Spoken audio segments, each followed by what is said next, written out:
Hi, my name is Pamela Mpishi. Welcome to my channel again. Welcome to this series of the 9 reasons most marriages fail.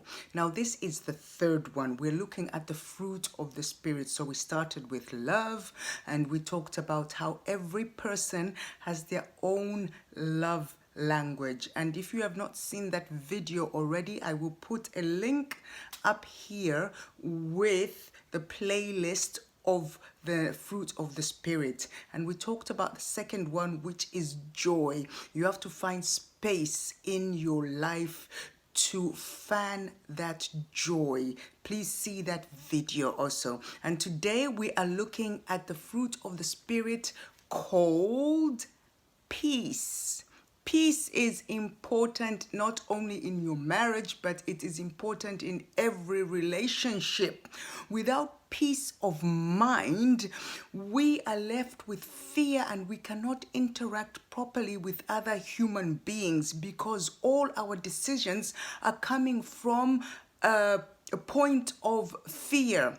Well, look, if you have not yet subscribed to my channel, I am asking you right now to pause before we go ahead. Subscribe to my YouTube channel. And if you've been blessed so far by my videos, please press the bell button so that every time I upload, you are informed by YouTube that there is a new video, and I upload a new video every Sunday. Every Thursday I have Friends of God on Facebook, and every Sunday I upload a new video on YouTube. Yeah?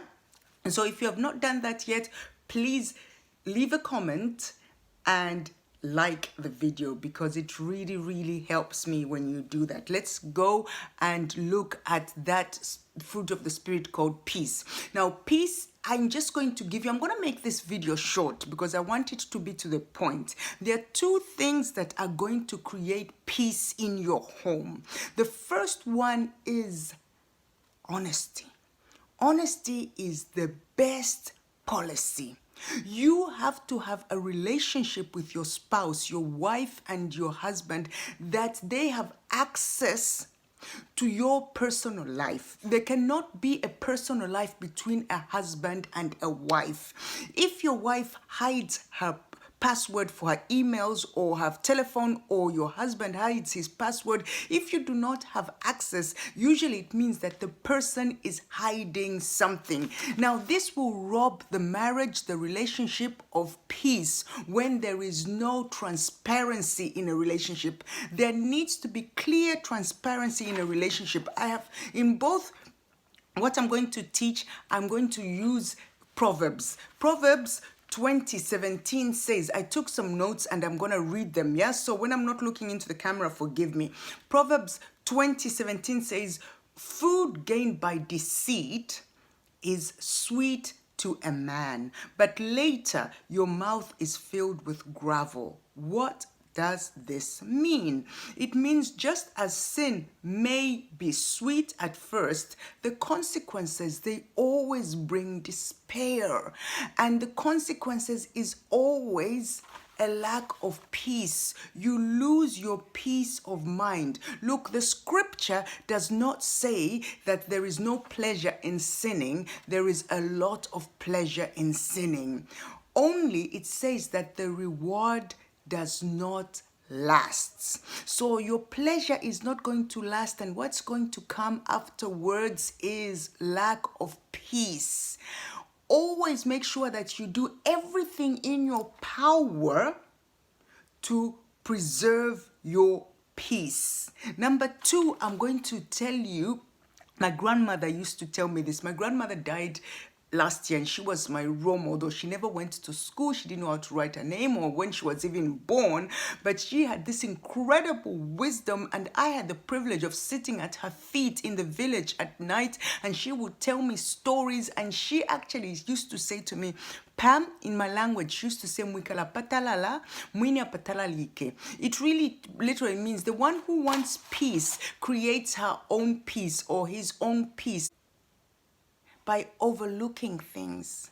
You don't have to be confrontational about everything. There are some things that you can see that this maybe is not exactly how I would have liked it to be, but guess what? I am going to overlook this matter. If you do not learn to overlook matters, there is no way that you're going to have a peaceful marriage, because you are two imperfect people and there will be imperfection in that relationship. Yeah. Proverbs 21, in Proverbs 21, it says, better to dwell in a corner of a housetop than to be with a contentious wife or with a contentious husband, with somebody who is quarrelsome. I'm going to tell you now, peace is something that you have to practice.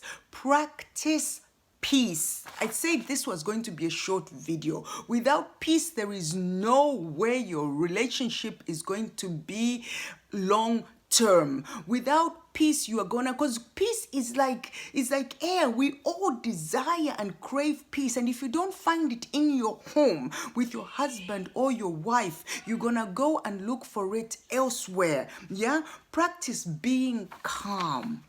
Practice being calm. Like especially when you feel like you are being tested, when you feel like you are being challenged in your relationship, practice being calm, because what this happens is that it produces emotional intelligence. When you are in a state of peace, it produces emotional intelligence, and when you have emotional intelligence, you are always going to be in the right mind frame, the mind frame that makes you make the right choices. Without peace, you are always going to be making choices from a point of fear, and they're never going to be the right choices. So peace is a very important fruit to have in your relationship. The next one we're going to look at, love, joy, peace. We're going to look at patience. So wait for it next Sunday. Share this video, and if you have not subscribed yet, please subscribe to this video. I'm trying to reach 1,000 subscribers by the end of this summer. And remember what I said. 2 things. Honesty is the best policy.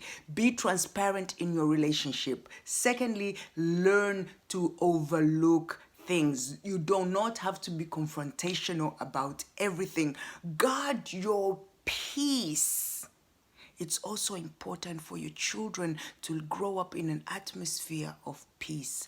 I bless you and I love you, and thank you for watching.